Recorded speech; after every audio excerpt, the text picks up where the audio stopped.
You're good. Are we going?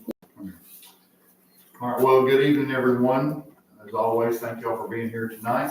And before we got into it, we do want to announce that Union Grove this Saturday, East Side this Saturday, they're having a Ladies' Day, which begins at 9:30. And there were, lunch will be provided, and Sheila Butt will be doing the teaching in this session. And it begins at 9:30 and goes till noon, roughly, something like that. So anyway, that's at East Side this coming Saturday. And so if you get a chance to attend that, ladies, I'm sure that would be a wonderful learning opportunity. All right, well, we are ready, I hope, to dig in beginning in chapter 14. And we're going to see how far we can get tonight. And again, chapter 12 was very long last week, but these are, at least some of them are a little bit shorter, so hopefully we get a little bit further this evening. So let's start out looking at the first 9 verses in chapter 4. So we left off last week where finally you got the 10th plague. Pharaoh tells them to get out, and so the Israelites leave, and they take a bunch of goodies with them. They get treasure from Egypt, and they take it with them. They took the bones of Joseph with them. And so now we're going to pick up with their journey in the wilderness, which, as we know, is going to last for 40 years. They don't know that yet, but that's how long that's going to last. So in chapter 14, God instructs Moses as to where to camp for when they go out, the first place they're going to camp. And it seems to be a trap. Okay, so it's not a place that any military general would, let's camp here. Because there's really no way out. Okay, which of course is what God has in mind, because God's going to deliver them. Okay, and so where they're camping, you've got mountains on each side of them, and in front of them is the Red Sea. And behind them is Egypt. Okay, but this is where they're going to camp. Okay, so mountains on each side, the Red Sea, a part of the Red Sea that we believe is the Gulf of Suez is probably where they crossed. Again, we don't know 100% for sure, but that's a likely spot. And so, God does this deliberately, of course, that way both the Israelites and the Egyptians are going to know that it was God that delivered them. There's no way to mistake that because they're in this, what should be a really bad position. Okay, because God knows what's Pharaoh going to do. Yeah, he's going to change his mind. And it says the people, most of the Egyptians changed their mind too. They got to thinking about that. What were we thinking? We just let our slaves go. Hey, somebody get me a drink of water. What, I got to get up and get it myself? What was I thinking? Why did I let them go? So they all kind of changed their mind and say, well, that was a big mistake, letting our slaves, they were waiting on us and doing all of our hard work. Well, now we're going to have to do it. Well, that's no fun. And so Pharaoh decides to come after them, okay, which God, of course, knew that he would do. So Pharaoh assembles his army of chariots and he catches up to the Israelites when they're in this camp where, again, the Red Sea's in front of them, the mountains are to the left and to the right, and now they have the Egyptian army behind them. So they're seemingly trapped. And so Pharaoh probably thinks he's sitting in a really good position because he can now force them to return and come back and be their slaves again. Okay? So that's what we see in that first section. Then in verses 10 through 15, the Israelites notice the Egyptian army coming up behind them. So they see them. Now, what do you think their reaction is? Uh-oh. Yeah. They're terrified. Oh, no, that's not good. That can't be a good thing. And probably a lot of them realized, okay, we can't go that way, and we can't go that way, and we're going to get really wet if we go that way, and what are we going to do? So they probably felt trapped. And it says that they were horrified. They were scared. They were feared when they saw the Egyptian army. Now, should they have been? Shouldn't have been. They should have had faith in God. Well, God's going to deliver us. He already got us out of there. He will take care of this. But they're not thinking that at this point. And so they start griping and they start complaining to Moses. And they tell Moses, why did you do this? You have led us out here to our death. You got us out of Egypt just to get us out here and kill us. So remember, they griped at him before when they weren't freed fast enough. And now they're complaining because they think it's his fault that he's brought them out here to die.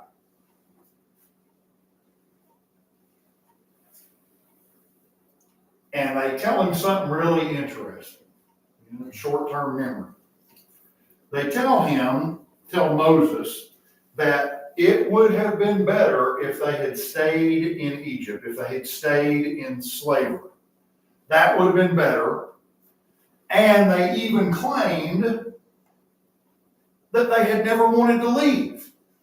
Didn't we tell you, Moses, we didn't want to leave? We were happy slaves. Now, is that what they said at the time? No, they cried to God. They were begging for God to deliver them. Because remember, what was Pharaoh doing to them? Yeah, he's killing their firstborn.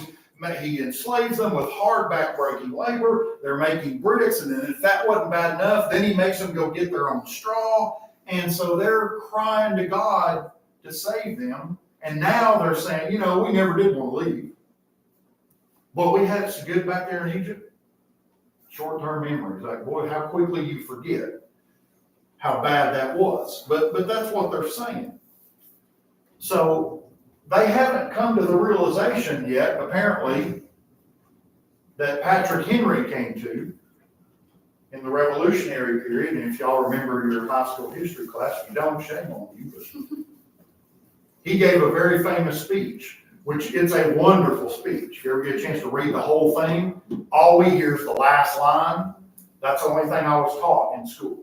But being a history nerd, now I've read the whole thing. It's a fantastic speech. But the last, what did he say? Give me liberty or give me death. Give me liberty or give me death. He had realized the whole speech is about that. I would rather die fighting for my freedom than live under the oppression of the British government. So he figured out it's better to die free than live as a slave. He said, I have no intention anymore. I've lived as, figuratively speaking, as a slave to the British. I'm not willing to do that. Well, they hadn't figured this out. So they're fondly remembering their slave days. Like that was a good, crazy when you think about it. Now, you also realize that sometimes today, and that's why it's, we've got to build these people up. Sometimes new Christians, they're converted and then they're confronted with following God. I mean, when you're really trying to follow God, is that hard or is that easy? There's a lot of hardness there. There's a lot of persecution there. There's a lot of self-sacrifice, right? We are to deny ourselves. Well, I can't live in sin like I used to. I can't do all those things. And I thought it was wonderful. So a lot of times new Christians, maybe they get that in their head too, that, man, this is really hard. Maybe I should just go back to that carefree life of sin. Not realizing how bad that was, because they think, well, serving God is so hard. So they don't realize that when they live in sin, they're really living in bondage. They're in bondage to sin. They're in bondage to Satan. They don't seem to realize that sometimes. So that's kind of what we see here, reminiscing fondly about, it wasn't that bad being a slave. We just came out here to die.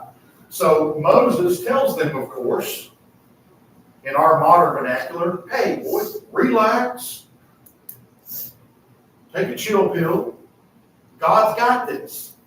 Okay? He's already delivered us. He will deliver us again. Don't you have any faith that God's going to take care of you? Right?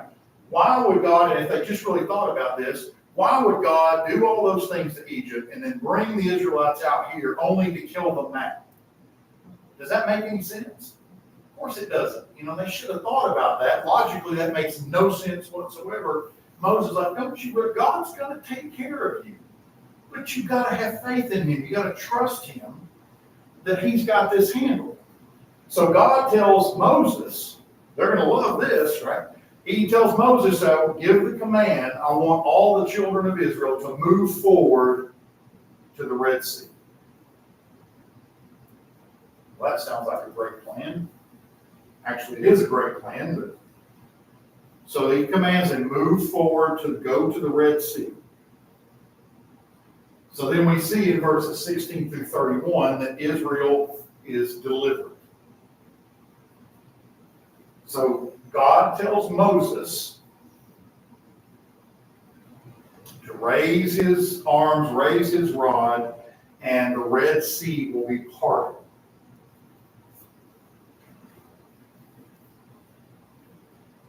Now, something else that's really interesting here that maybe sometimes some of us might overlook it, and I know for years I really just didn't think about it that much, but notice in verse 16 when he says that, lift thou up thy rod and stretch out thine hand over the sea and divide it. The children of Israel shall go on dry ground through the midst of the sea. So not only is the water parted, but so what they're walking across is a seabed. Well, what should it be? Like quicksand almost, right? I mean, it's been underwater for however long, right? But God even made the seabed instantly dry, which is another miracle. So he parts the Red Sea, but also he dries the seabed so they don't get bogged down in it. And again, the idea for God was that both the Israelites and the Egyptians are going to know that this is a miracle. There's no other way to explain this. That God has delivered them. They're going to know who the true God is. Unlike the Egyptian gods, who when the true God was doing everything to Egypt, what the Egyptian gods did? Nothing, because they don't exist, right? So they were powerless to do anything. So they're going to know this is the true God. And so we saw last time, we left off on the last thing we talked about, that God was a pillar of cloud in the day and a pillar of fire at night. And so the pillar of cloud went from being in front of the Israelites, so God was leading them. Now the cloud shifts and it goes behind them, between the Israelites and the Egyptians, protecting them. So the Egyptians can't overtake them. Okay, now, why would that be necessary? Give them time to pass. Yeah, how many are there again? Several million, right? So it's going to take them a long time to cross the Red Sea. And so this way God protects it so the Egyptians can't close in on them. It gives them time to get across. And something really interesting that we see in this passage is that, again, the pillar is now behind the Israelites and ahead of the Egyptians, but facing the Israelites is light. And toward the Egyptians, it's dark. So we know from this several verses here, this crossing, it took place at night. Okay, so God is like a flashlight for the Israelites so they could see, but the Egyptians were in the dark behind. So yet another miracle. And we see in verse 24 where it talks about, and it came to pass that in the morning watch, that gives us an indication of the time we're talking about. So the morning watch, so remember the first morning, that was at midnight. The morning watch is sometime between 2 a.m. and daybreak. So this is when they would have crossed the Red Sea. So, but it's still dark when they're doing it. And so you would think, you would hope that when the Israelites saw this, these walls of water, and Bob said maybe they saw some fish in there too, you would think it would strengthen their faith. Because it would take a lot of faith for you to walk through there. Thinking, boy, if that wall of water crashes down, I'm dead. But they did go through there, so their faith must have been strengthened, and it should have been, seeing something like this. This is not something you see every day.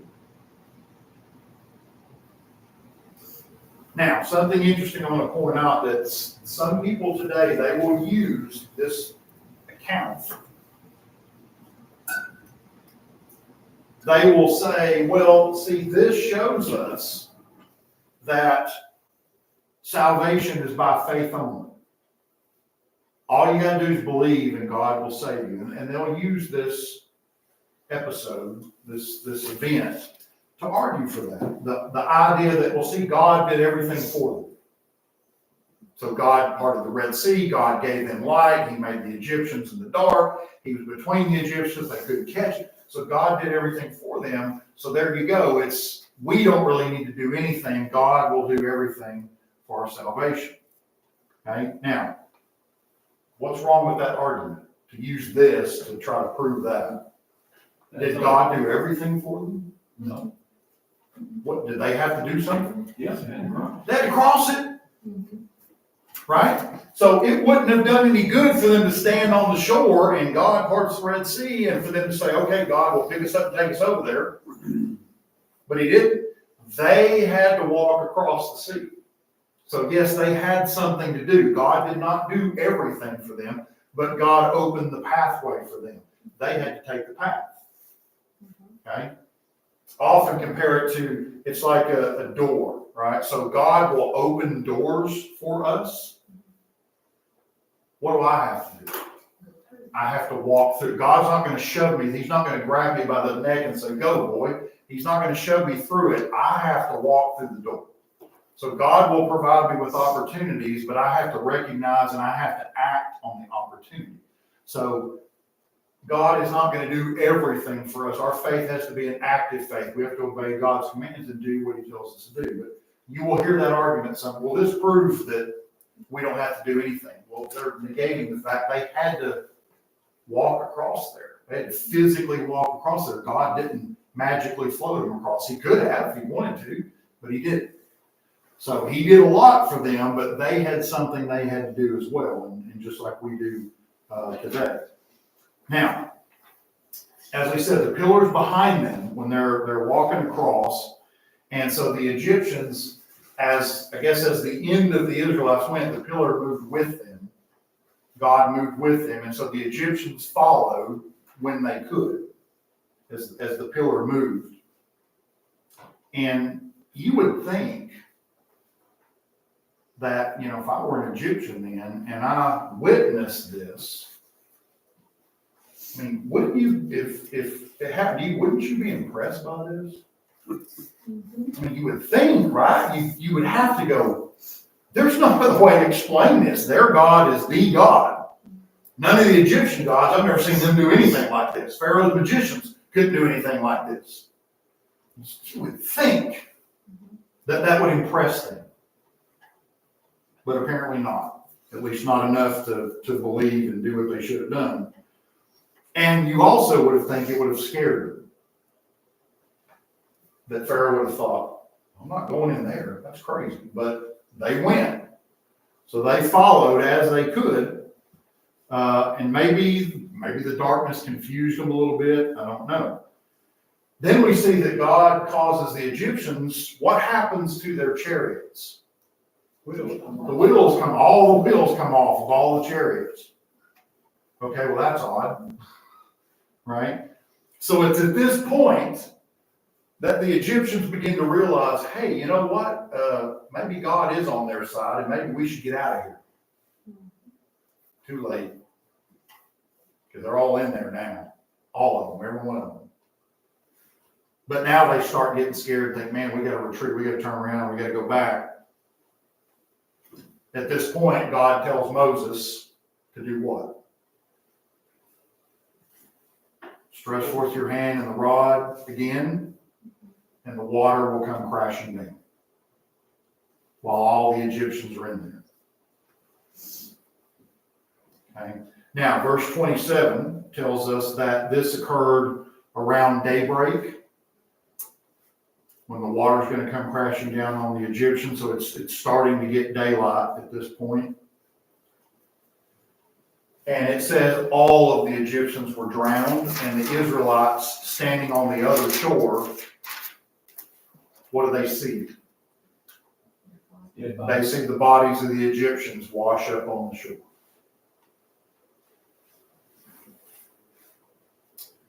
So at this point, now the Israelites do have a firm faith in God, a respect for him. Now they're patting Moses on the back.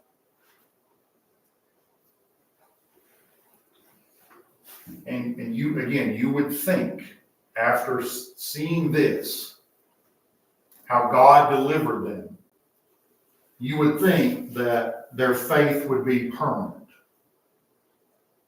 You would think, but you'd be wrong. Because it's not going to be permanent. In fact, it's not going to last very long at all. It's not going to be long before they start griping and they start complaining, they start whining to Moses, and they want to go back to Egypt, even after everything they just saw.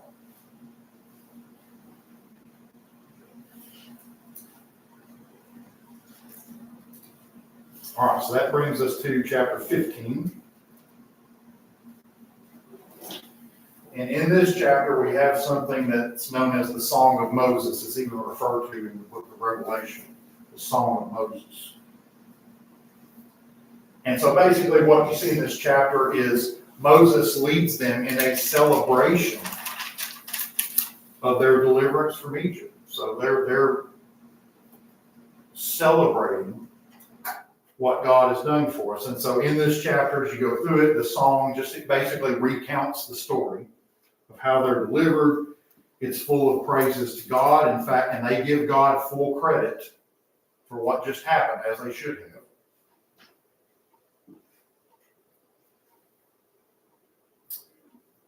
So just a couple of quick highlights that they mentioned. They talk about God being my father's God. Who do you think they're talking about?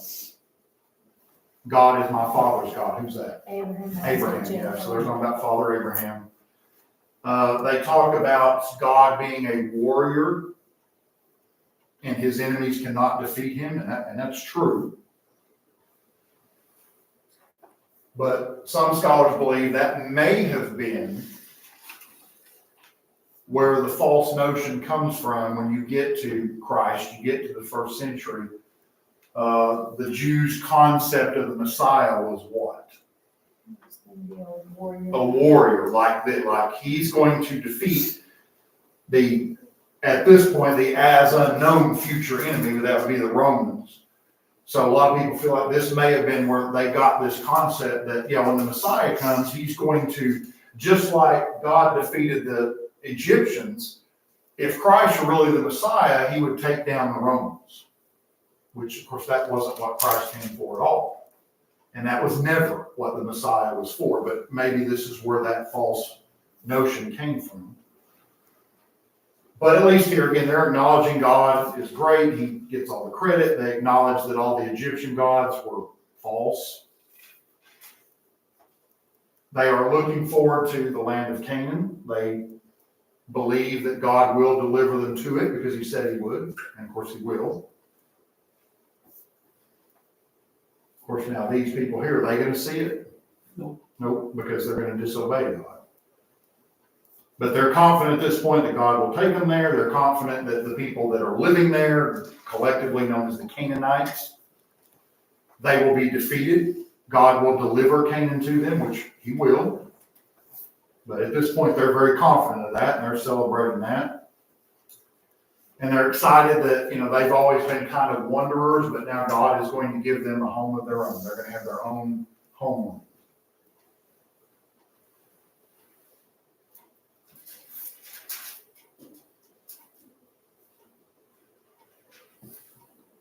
Now, in verse 20, we see something interesting that again leads people today.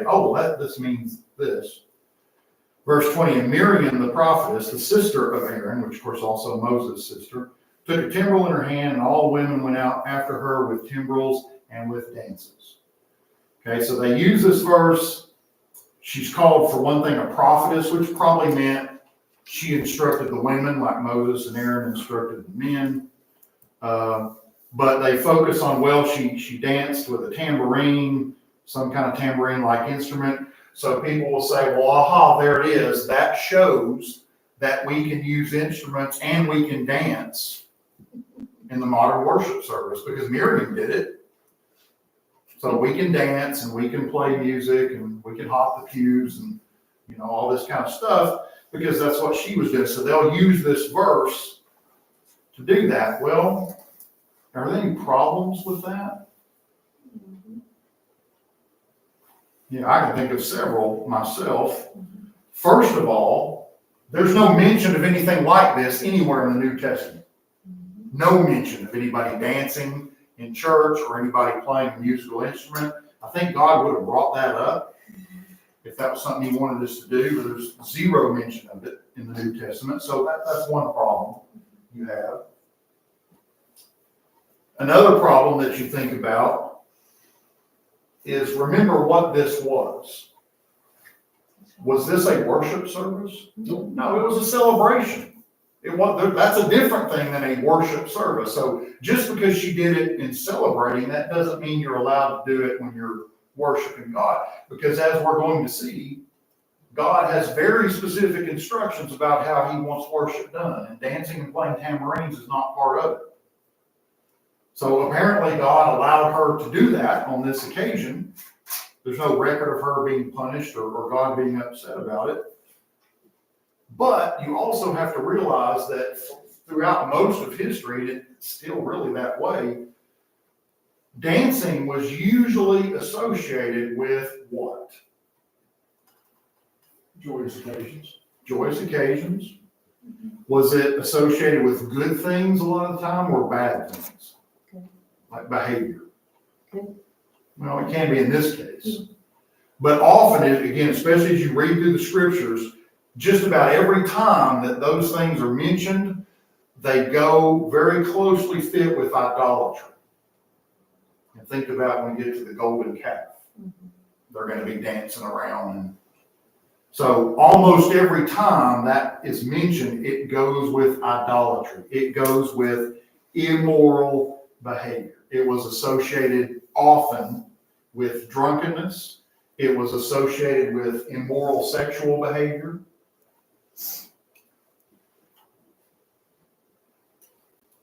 It wouldn't always have to be necessarily, but it typically is because that's the way people act. Just think about the prom today. What activities often go along with the prom? And statistics bear this out. What kind of behavior?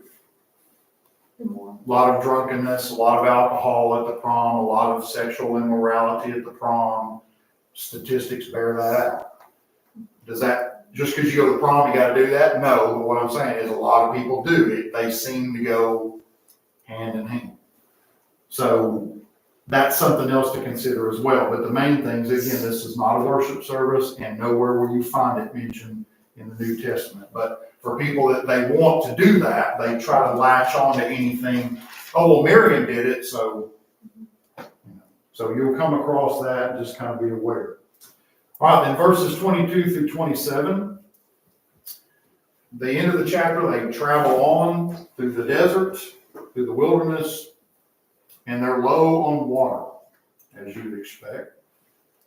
So they come to this place known as Marah, and they found there's water there, but it's not drinkable.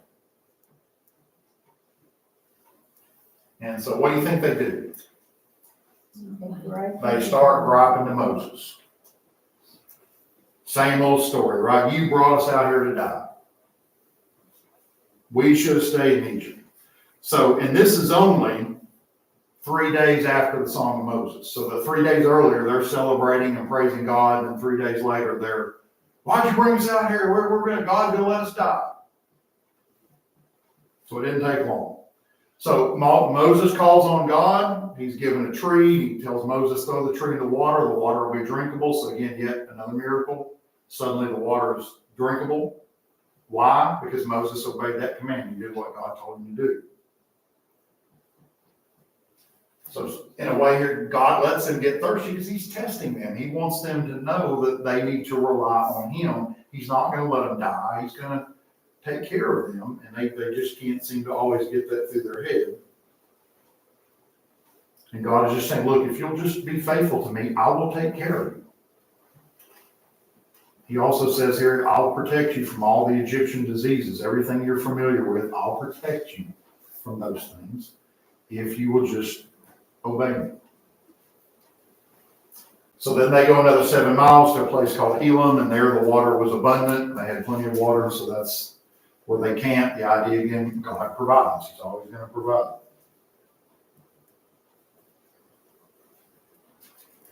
All right, chapter 16.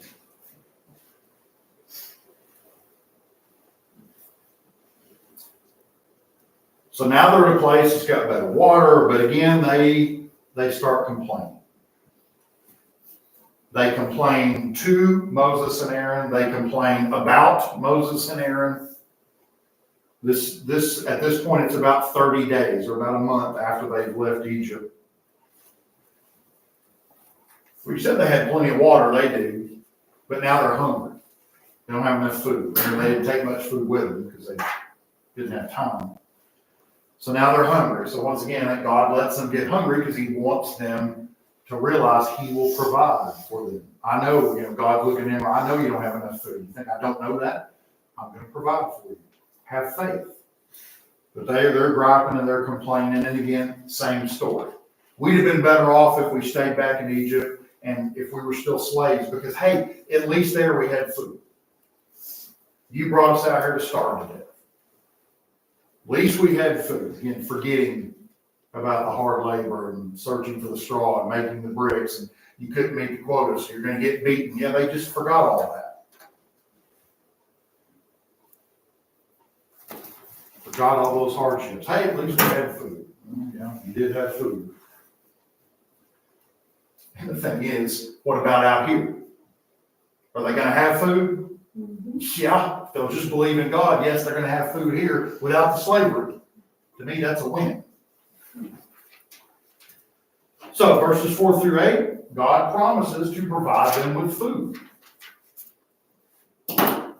So, what's he going to send them? Manna. Yeah, manna from heaven, bread from heaven. So God says, look, I'm going to send you manna from heaven. You will have plenty to eat. Nobody's going to go hungry. Several million people and everybody is going to have plenty to eat. Okay? Now, this, of course, is physical food. But if we compare this to Christ, what is Christ to us? The bread of life, right? Spiritual food. Yeah. And so when you talk about the manna and Christ, there are, again, this is like a type antitype, there are similarities, a foreshadowing.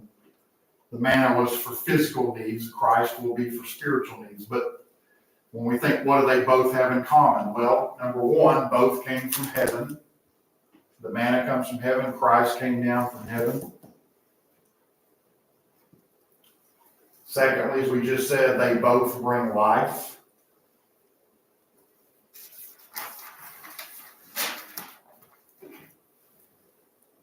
Thirdly, they both represented at the time Jesus for all time, but the manna then, that was the only hope that was available.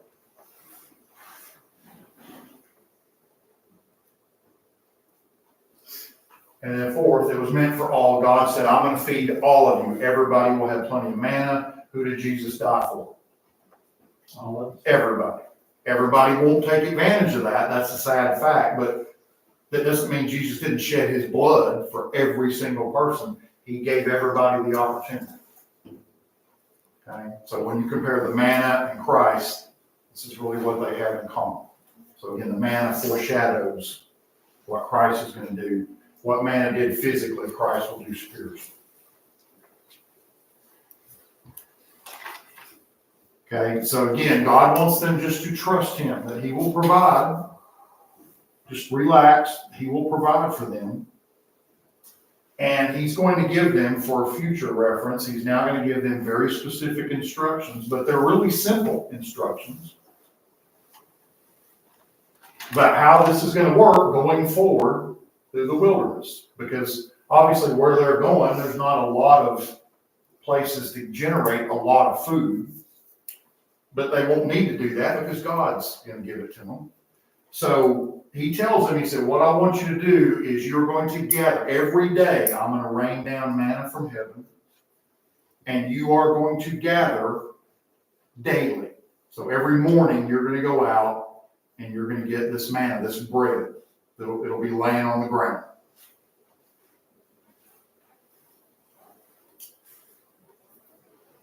And so he said, so we're going to do that days 1 through 5.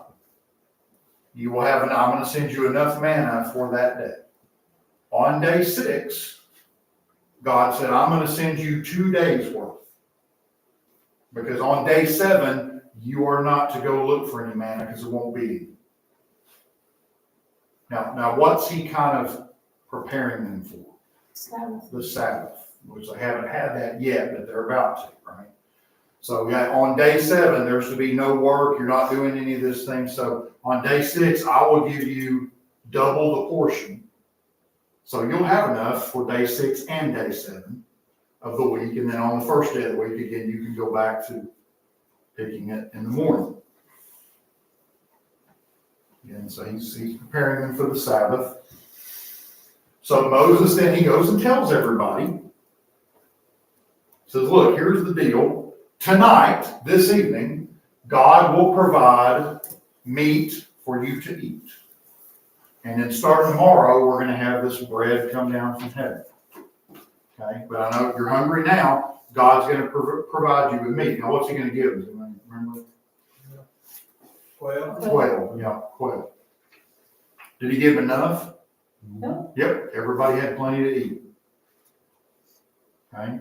So Moses tells them, tonight you're going to have quail, and Moses trying to make them understand again that, look, I'm not saving you, Aaron's not saving you, this all comes from God. You need to depend on God.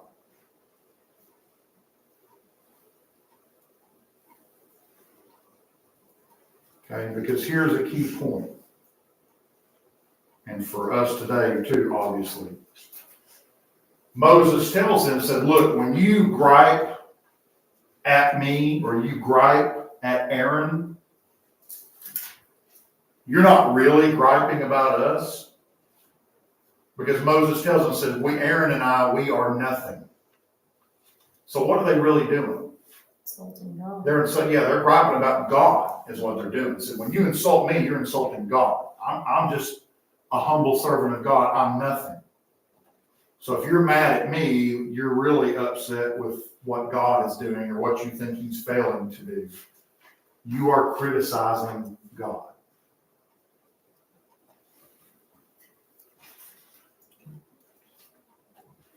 Okay, now one reference we could look at, 1 Samuel 8, 6, and 7, we see this is when the people, they want a king, right? In 1 Samuel 8, 6, and 7. But the thing displeased Samuel when they said, give us a king to judge us. And Samuel prayed unto the Lord, and the Lord said unto Samuel, hearken unto the voice of the people and all that they say unto thee. For they have not rejected thee, but they have rejected me, that I should not reign over them. So Samuel here says he's very dejected about this, and God said, Samuel, they're not going against you, they're going against me. And then in Luke 10:16, again, Jesus said the same thing. Right? He that heareth you, heareth me. And he that despiseth you, despiseth me. And he that despiseth me, despiseth him that sent me. Okay? This is an important lesson for us to learn. Because Christians today, and there are some that do it, hopefully none of us in this room, but there are some that do it, people that in the church, they will gripe and they will complain about the preacher or about the elders or about the deacons. Or what we've got to understand, that assuming those people are faithful, we have a legitimate gripe if they're doing something they shouldn't be doing. If we have a preacher that wants to bring a piano in here, okay, well then, yeah, we need to say something.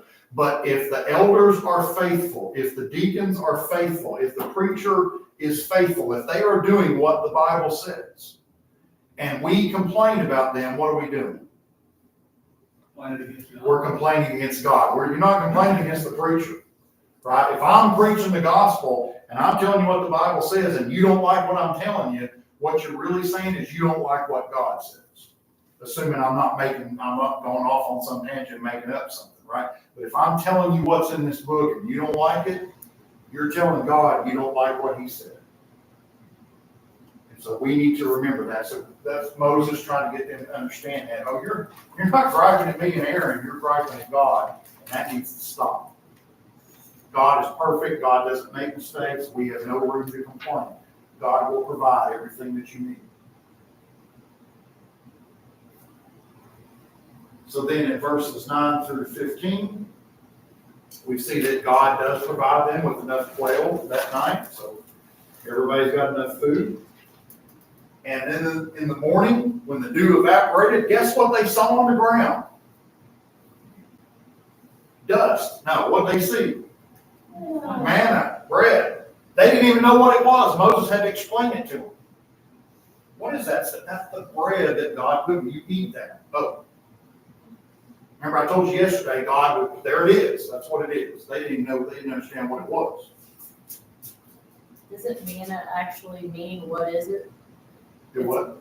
Isn't manna, the actual word, doesn't it mean like, what is it? It might. I didn't look that up. I don't know. Does it? Yeah. That would make sense. Yeah. Because it says here that they did not know what it was until Moses explained it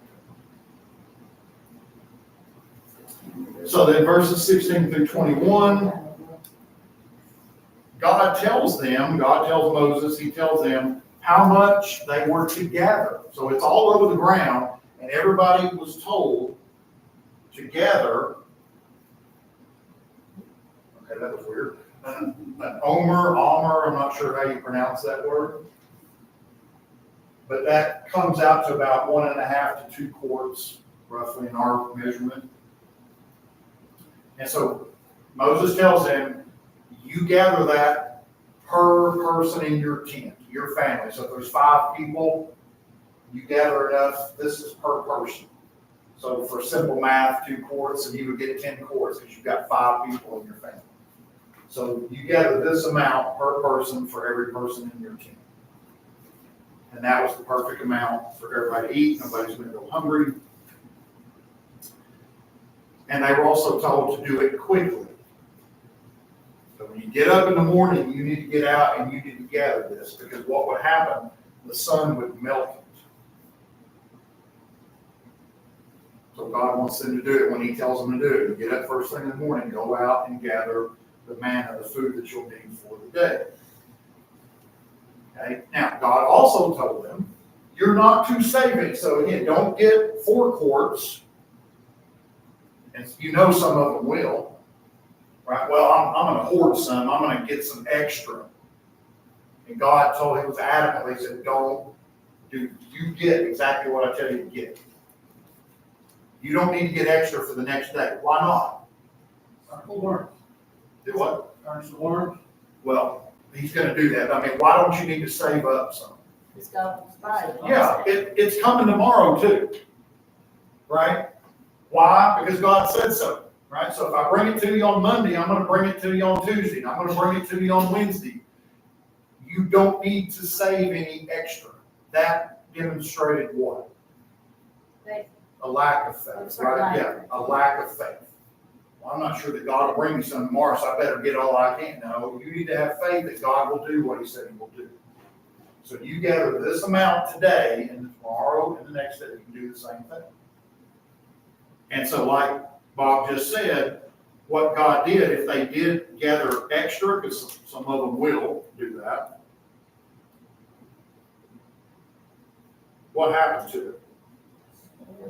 Yeah, God caused worms in it, and it smelled awful, the excess that they had gathered. So it's not going to last till tomorrow anyway, because you're trying to circumvent what I told you to do. So that extra that you gathered, yeah, it's going to get worms in it, it's going to stink, it's not going to be edible.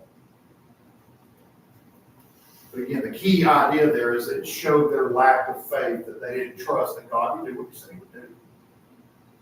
I'm going to bring you manna every day, and twice on the 6th day, so that on the 7th day, you don't need to pick it, because you'll have enough. All right, so then we get to verses 22 through 31, and here we see the Sabbath day established. So as we said, they were provided with and were told to gather twice as much on day 6. So they would have extra on day 7. Well, wait a minute, I thought you just said the extra turned to worms and it smelled really bad. Guess what happened to the extra they picked on day 6? It lasted. Yeah, it didn't do that. But only on day 6. They gave it extra on day 3. Whoo! I wouldn't eat that if I were you. But on day 6, the extra stayed perfectly fresh, just like the day 5. Okay? And so God told them, he said, I don't even want you to go out on day 7 and even look for manna. You're not going to find it. It's not going to be there. But don't even go look for it. And guess what happened? They did it. Some people went to look for it, and God was not a happy camper about that, because they failed to obey his very simple, specific command. I'm going to go out and look for manna. What did I just tell you not to do? I mean, us parents ever had that? Mm-hmm. My mom did repeat it. What did I just tell you not to do? What I just did? Yeah. So, yes, like a parent to a little child, you know. Didn't I just tell you not to stick your hand in the cookie jar? Well, I thought you were kidding. I didn't know you really meant that. So, very simple, specific commands, and yet some of them didn't obey. So, then something else, God tells Moses to tell Aaron. So, Moses tells Aaron to gather up an omer of manna, put it in a pot, some kind of vessel, and we're going to save this, so it's not going to decompose or it's not going to get burned, but we're going to save this. What do you think God wants him to save one portion for? It's not to feed people. What? They are going to put it in the ark. Why? To remember it, right? We want future generations to, because the manna, as we're going to see, it will be provided the whole 40 years. What happens when they get to Canaan? It stops. It'll stop because they don't need it, right? So there will come a day where God knows there'll be people alive who've never seen manna. I've never seen it. I mean, you've never seen it. There'll be people who won't see it, but see it. I want this preserved so that they can see it. Because after the wilderness wanderings, manna will never appear again. Okay? And so then we see, as JW just said in Hebrews 9:4, what did they do with it? Well, Hebrews 9:4 says, talking about the ark, which had the golden censer and the ark of the covenant overlaid round about with gold, wherein, in other words, inside, was the golden pot that had manna, and Aaron's rod that budded, and the tables of the covenant. That's what's inside the ark. What are the tables of the covenant? 10 Commandments. 10 Commandments, right. So that's what was in the ark. Aaron's rod, the 10 Commandments, and this pot with manna. It's what was inside the ark. Okay? So as we said, God provided this manna 6 days a week for 40 years. Every day, because other food wasn't available. Now that should have proven to them that God was going to sustain them.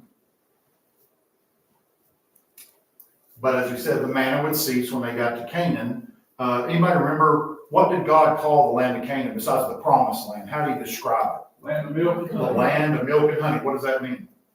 Land of plenty. Land of plenty, right? There'll be plenty of food and water there. So they won't need manna anymore. So God's giving them a land where they can sustain themselves. So you won't need it. So it will stop when they get to Canaan, but they're going to have it up till that point.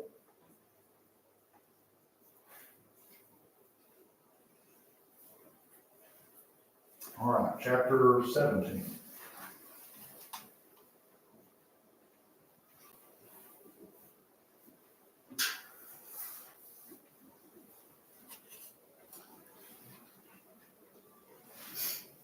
So first they were upset because there wasn't enough water. God provided that.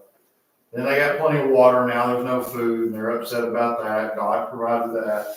Well, now we come full circle again. Now they're low on water, and they're very upset that they don't have enough water to drink. Same thing. They accused Moses of bringing him there to die. I'm sure Moses said, yeah, that was my plan all along, yes. I'll bring you all millions of people out here so I can kill you. Or yeah, God just wants to kill you. Well, he could have killed you in Israel if he wanted to kill you. But that's what they say, and they gripe about it. And so Moses goes to God, and he's really concerned. He's so concerned about this. He tells God, he says, I think they're going to stone me to death. I think they're going to kill me. They're so mad at me about this.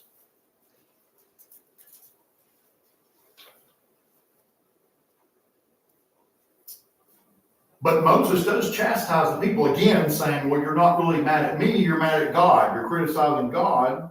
Hasn't God always provided? When you needed water, did he give it to you? Yes. When you needed food, did he give it to you? Yes. Now you need water again. Do you think he's going to give it to you? The answer should be yes. He's going to provide. But they're still letting fear weaken and damage their faith. And so, again, a valuable lesson for us is that, they had gotten their freedom from the Egyptians. Well, freedom does have a price. It's not always easy. Talked about Patrick Henry a while ago, right? We had to fight a revolutionary war to get our separation from England. It wasn't easy. Nothing worth having usually is. So we need to remember us today too. God's not going to keep every single hardship away from us. And some people seem to have that, once I'm baptized, I'll never have a problem again. I'll never have any disease. I'll be rich. God's going to give me everything I need. No, God never promised that. What did he promise? What did Jesus promise? If you follow me, everything's going to be great. Is that what he said? Did you have tribulation? Yeah, you're going to have trials and tribulations. Take up your what? Cross. Take up your cross and follow me. You're going to have problems. You're going to be persecuted for my name's sake. So he never said, you're going to be on easy street if you become Christian. So we got to understand that, God's not going to solve all of our problems. But God will give us the hope, the opportunities, the tools we need to get through whatever these trials and tribulations are. But we're still going to have them. We got to understand that. So God here, he's long suffering toward them as he is for us, and we're thankful for that. So he provides them with the water.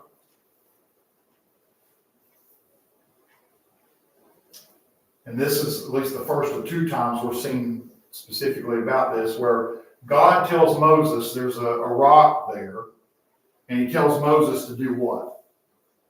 Strike it. Strike the rock. If you strike the rock, water will come out. And so Moses does, and the water does come out. Later on, what's going to happen? He said, speak to the rock. Yeah, the second time God's going to tell Moses, speak to the rock. What does he do? He strikes it instead. And for that reason, Moses will not be allowed to entertain it.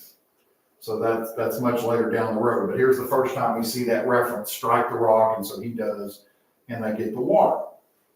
All right, then the other big thing we see in this chapter is the battle with Amalek.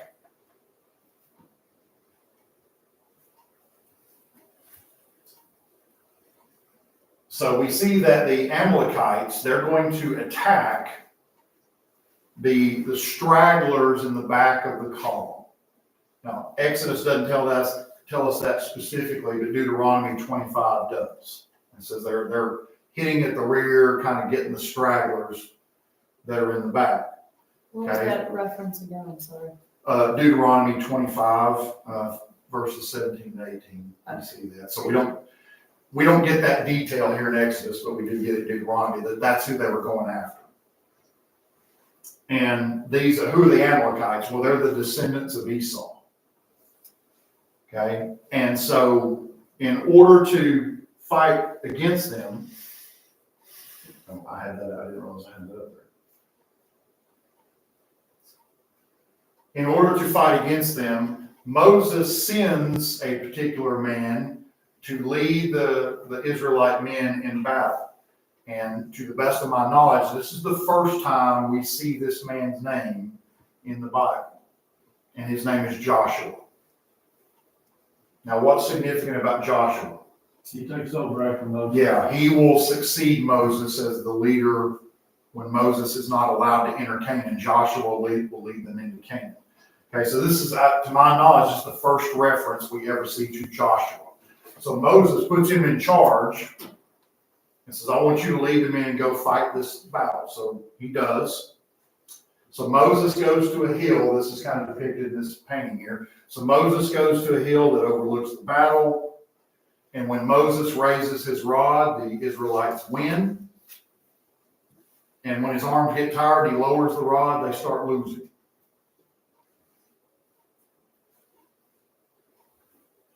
So Aaron, we know, and then another man by the name of Hur, which we see a few times. We don't really know a lot about Hur. He must have been in some position of prominence, but we're really not told hardly anything about him. But Aaron and Hur go there, like you see here, and they hold Moses' arms up because the battle lasted all day.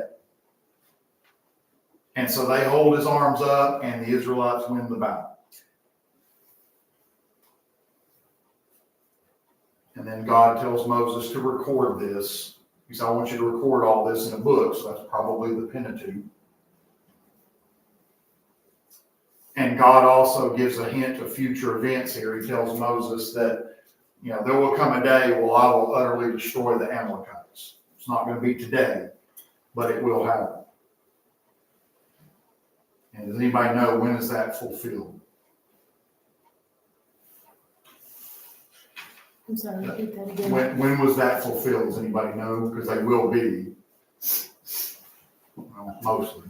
Of the land Because somebody's not going to follow God totally. But when will the Amalekites be destroyed? Oh. Well, we see that in 1 Samuel Yeah. chapter 15 when King Saul. Yeah. But remember, he didn't follow all the commands, right? God said, I want you to wipe them out. And he saved the king and he saved the best animals. And God was not pleased. But that's going to be about 400 years after this. So that's kind of a prophecy in a way that God's talking about.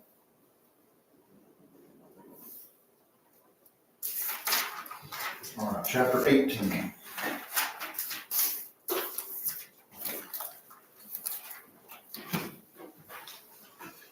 Okay, now in this chapter we see that, remember Moses in that middle 40 years of his life, he was a shepherd out in the desert, and he had a father-in-law by the name of Jethro. I remember us talking about him. So Jethro comes to visit out here in the wilderness. And he brings his own daughter, which is Moses' wife. He brings Moses' 2 sons. It's a nice family reunion. And he had heard about, Jethro had heard about what happened, Egypt and the Red Sea and all that stuff. And so he states that, yeah, your God is the true God. He's greater than all other gods. And so it tells us that Jethro worships God with Moses. So apparently that was not something he'd done in the past, but he does now.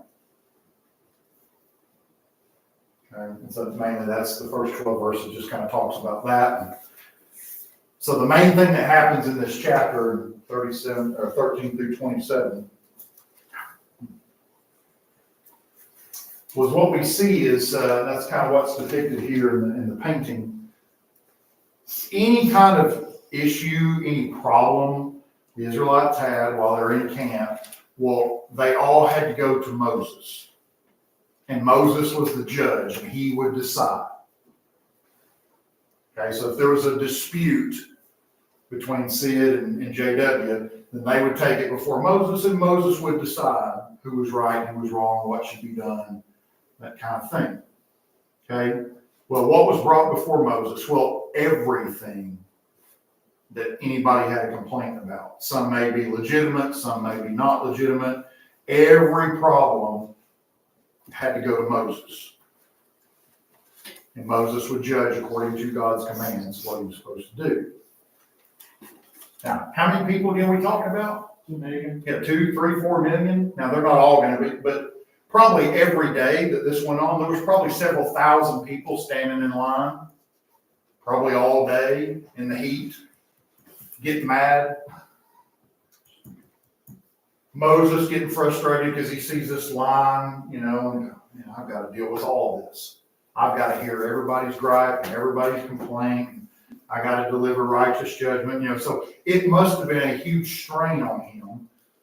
And the people, again, think about us today. If I'm in the drive-thru more than 2 or 3 minutes, I get a little, where's my burger? Let's go. Thought this was fast food, man. Let's go. Right? So you can imagine. Yeah, I'm going to stand in this line for the next 5 hours and it's 97 degrees out here and I got to wait to, So Jethro has a really good idea. He tells Moses, look, man, this is crazy. You're having to do all this. You need some help. This is too much for one man to handle. So he suggests, he said, look, you're going to wear yourself out and keep doing this. Why don't you teach and appoint some other men to help you judge? They can judge the little stuff. And anything that's really, truly significant, well, it can still be brought to you. But they can deal with a lot of the more insignificant things that you don't need to deal with.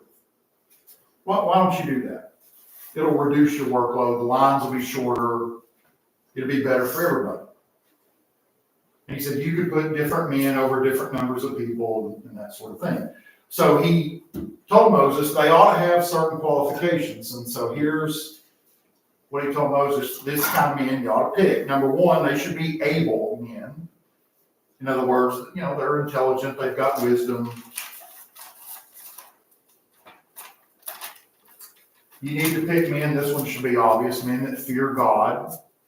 Right? They want to do the right thing. You should pick men of truth. In other words, they're interested in true justice. They're not going to be biased in some way. They want to do what's right. And then this one's really important too. Men that are not covetous. But what's that got to do with it? No bribes. Yeah, these are men that can't be bribed. Hey, I'm going to bring my case to you. If you'll rule my way, here's 100 for you, right? Men that will not take a bribe. They're going to, and that goes again with their men of truth. They fear God. They want to do the right thing. So they're not going to make a wrong judgment because you pay them to do it. So Jethro said, yeah, these are the guys you ought to get to help you. Okay, and so they can deal with the lesser matters, and you just focus on the really, there will be some significant big stuff. That's what you need to handle. Okay? And that does, of course, that sounds like a good idea. And we see this in the scriptures. Even for us today, Galatians 6:2, bear you one another's burdens and so fulfill the law of Christ, right? It's too much for one person to deal with. So in a congregation, that's why we need, God desires elders and deacons and preachers. Share the load. It's too much if we put everything on the preacher or everything on the elder, it's just too much. So spread the workload. And is it just the elders, deacons, and preachers? Or does everybody in the congregation have a responsibility? Everybody's to be abounding in the work of the Lord, right? So we help each other, and one man doesn't get burned out, overburdened, overly stressed. It's just too much for one person. So now, last thing, we'll close with this. I was hoping we'd get 19 done. We almost got there. In verse 23, Jethro tells Moses, yes, my idea, I want you to do this, but you should only do this if what? If who approves of it? God does. If God does. You need to check with God. I think this is a great idea, but you need to run it past God, which apparently Moses does, and it was approved, and so Moses is allowed to do this. He's allowed to delegate authority. But the important point is Jethro knew it's got to be approved by God. We can't do anything without God saying, yeah, this is acceptable, this is fine.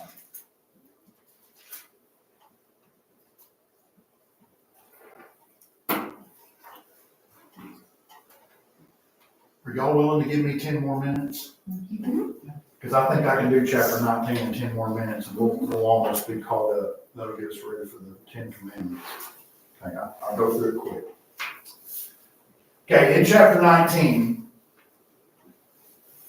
in verses 1 through 6, we see this is when they arrive at Mount Sinai.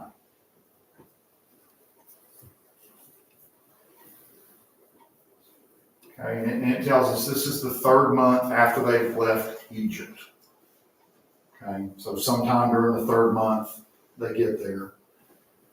And apparently, if you look at Numbers 1 and 1, they're going to be there for, close to 2 years or thereabouts.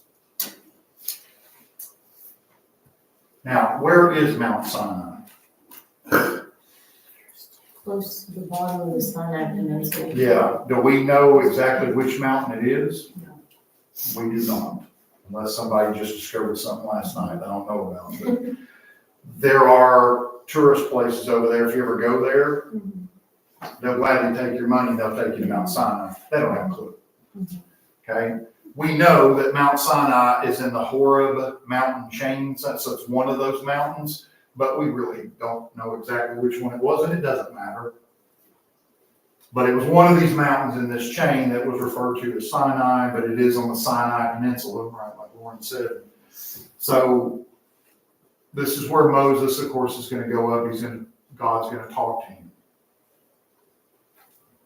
And so God tells Moses, I want you to remind the people that God is the one who delivered them.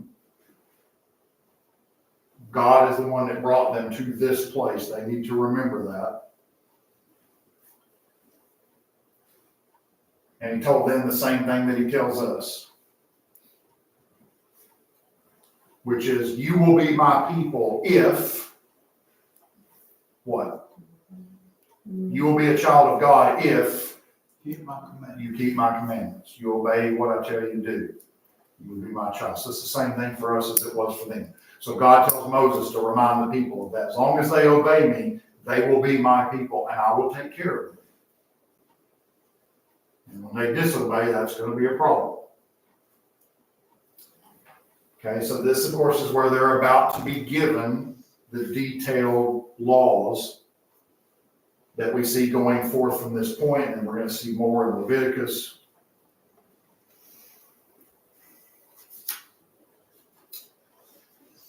So Israel, God said Israel is to be a holy nation. Just like the church today, Galatians 6:16, we are to be a spiritual Israel. That's what we're supposed to be. So Israel was to be a holy nation. Galatians 6. 6:16. Also 1 Peter 2:9, I think, has a similar idea. But yeah, Israel is to be a holy nation. The church today is to be a spiritual Israel. So verses 7 through 15, then Moses tells he goes and tells the people what God said. They promise they're going to obey God.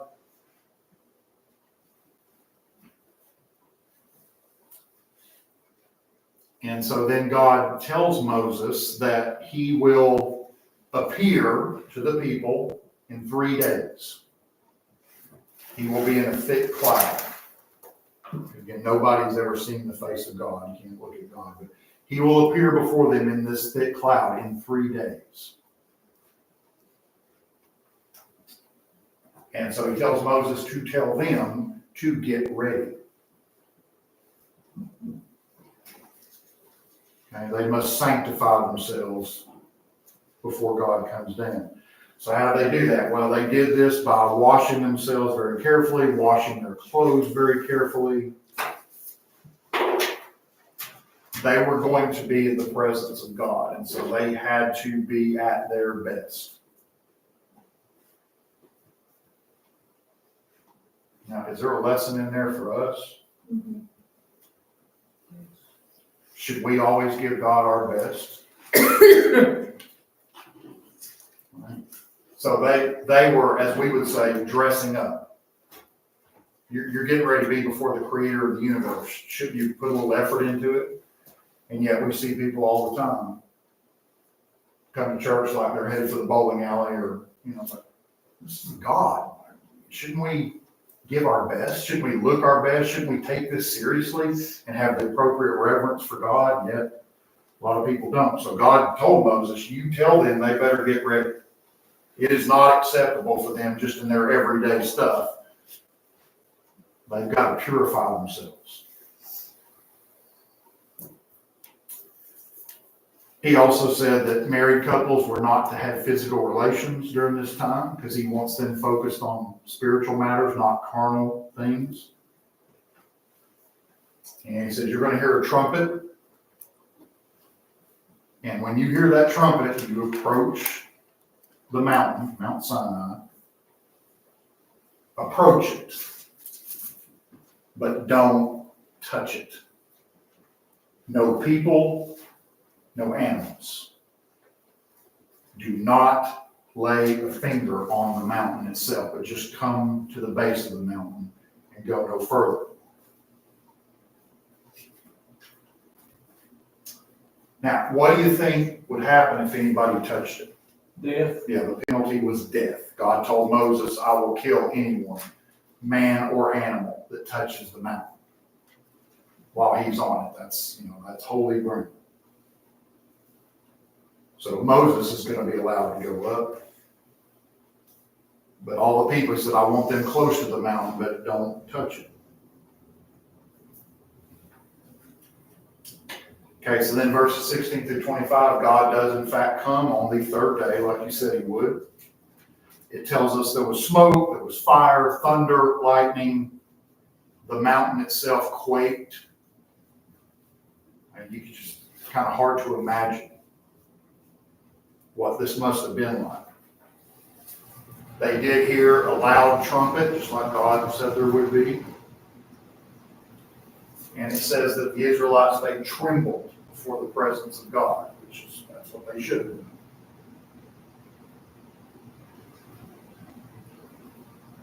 And something else interesting, at this point it says they actually heard the voice of God speaking to Moses. And it terrified them.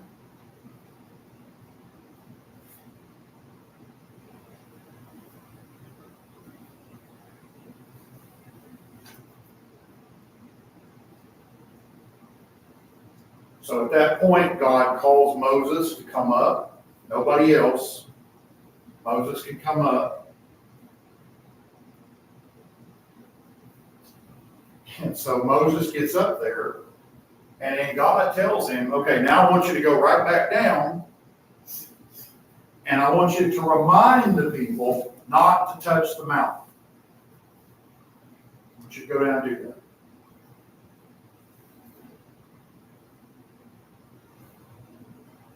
He said, tell the people and tell the priests. Now, the Levitical priesthood hadn't been established yet. So that was probably just the heads of families, probably talking about. So I want you to go down and tell them, nobody's to touch the mountain. You tell them that they will be killed if they touch the mountain, if they try to look at God. Because he says, God is holy, man is not holy. So they're not worthy to look upon him. So if anybody tries to sneak a peek, they'll be killed. Now, the interesting thing is, as you can imagine, so God's already told Moses that, and Moses already told everybody. So then he goes up there, and God says, okay, I want you to go right back down and tell them. So probably what most of us might have done, Moses does. He said, but Lord already told him. Big mistake. But you did, but I already. Yeah. Did I ask you if you'd already told them? No, I'm telling you to go tell them again. Trying to save lives, trying to be merciful, right? Just in case somebody forgot, I want you to go tell them again, because this is the last warning they're going to get. Go the extra mile, Moses. Yeah. So I didn't ask you if you already told them. I'm God. I know that you already told them. I want you to tell them again. Don't question me. Just do what I tell you. Right? So he got really mad at Moses. But honestly, it might have been something I would have, but I just did that. Did you forget that? Or did you not realize that? Well, God knows everything, right? So God got really mad at Moses and just go down and do what I told you to do. So Moses, of course, does. Okay, I'm sorry. So Moses goes down and tells them again. don't touch the mountain. Nobody is allowed to touch the mountain. So again, the idea for us is that we need to do whatever God says, whether we see the need or not, whether we understand it or not, because we don't always understand everything. But if God says that I need to do something, is that correct? Yep. If God says there's a need to do something, then there is a need to do something, period. There's no need to debate it or discuss it. Just need to do what God tells me to do in His Word and not, well, Lord, I don't know if I do it that way. It doesn't matter how I will do it. If God says it's the way it's to be done, that means it's the perfect way to do it. You need to understand. Okay. We got through. We're still a little bit behind, but we're a whole lot closer. So I gave everybody 15 through 19 questions.